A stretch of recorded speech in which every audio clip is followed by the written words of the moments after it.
Cikgu, kalau Intake Education UTHM ni sama ke? Boleh mohon kat sini ke? Please tolong terangkan. Okey, saya akan bantu terangkan dan tolong bantu saya save video ini. Kongsikan video ini kepada kawan-kawan anda yang mungkin ada persoalan macam anda. Dan kepada anda yang melihat video ini, tolong bantu saya komen dekat ruangan komen apa yang anda tahu juga. Supaya mereka yang melihat video ini juga dapat maklumat daripada anda terus. Okey, untuk menjawab persoalan ini, saya terangkan secara general untuk Malaysia.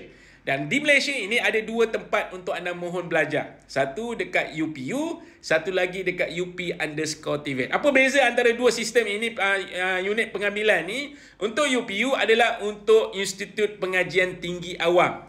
Untuk program-program akademik, semuanya dekat UPU. Dan pengambilannya pada tempoh hari April 2025 untuk anda mohon. Okey, itu fasa kedua tak silap saya. Untuk anda minat yang dalam bidang kemahiran, ada satu lagi platform namanya UP_TVET, unit pengambilan TVET.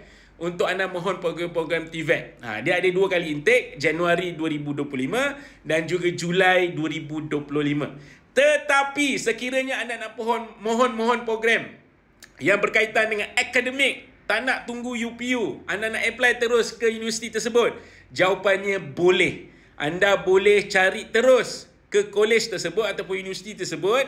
Anda boleh apply program-program yang ditawarkan. Tak semua program yang ditawarkan ada dekat UPU. Itu anda kena faham, ada perbezaan. So anda kena check program, contoh anda nak pergi dekat apakah program yang ditawarkan selain dekat UPU. Mungkin program-program profesional, mungkin ada program-program secara part time. Itu adalah program-program yang di luar UPU. Sama juga dengan UP_TVET. Kepada mereka yang dah ada pengalaman, tak nak berhenti kerja, macam mana untuk nak sambung belajar ataupun nak dapatkan CJ kemahiran walaupun anda tak nak berhenti kerja, ada caranya. So untuk maklumat anda, ini antara secara general supaya anda dapat tahu bahawa dekat Malaysia ni dia ada satu tempat untuk anda mohon secara perdana, secara keseluruhan. Semua orang boleh mohon pada masa yang sama. Dan ada juga universiti yang offer program di luar musim pengambilan. Itu pun anda kena tengok juga secara detail.